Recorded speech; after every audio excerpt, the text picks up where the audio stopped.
Hi అండి. నా స్టైల్‌లో టమాటాల రసం ఎలా పెడతానో చూపిస్తున్నా. ముందుగా కొంచెం చింతపండు రసం తీసుకున్నానండి. దాంట్లో మంచిగా కట్ చేసుకున్న టమాటా ముక్కలు, కొత్తిమీర, కరివేపాకు, తగినంత పసుపు, ఉప్పు, కారం వేసుకున్నానండి. అలాగే కొంచెం అల్లం, ధనియాలు, జీలకర్ర, అవసరమైతే కొన్ని మిరియాలు దంచుకుని బాగా పేస్ట్ లాగానే దంచుకోండి. దంచుకుని దాన్ని మరుగుతున్న రసంలోకి ఈ పేస్ట్‌ని యాడ్ చేయాలన్నమాట. యాడ్ చేస్తే మంచి టేస్ట్ వస్తుందండి. ఇలా మరుగుతున్నప్పుడు ఇలా దంచేసుకుని వేసుకోండి.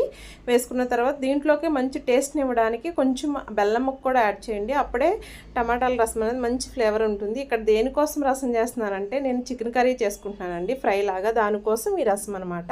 ఇకపోతే తాలింపులో కొంచెం మెంతులు వేయండి. అవి ఫ్రై అయిన తర్వాత ఆవాలు, జీలకర్ర, పొట్టు మినపప్పు, ఎల్లుల్లిపాయలు, కరివేపాకు, ఎండుమిర్చి. మీకు కావాలంటే ఇంగో కూడా వేసుకోండి, ఆప్షనల్ అండి. మంచిగా ఫ్రై చేసిన తర్వాత మరుగుతున్న రసంలో ఈ తాలింపు తీసుకెళ్ళి యాడ్ చేసేయండి. యాడ్ చేసిన తర్వాత కొంచెం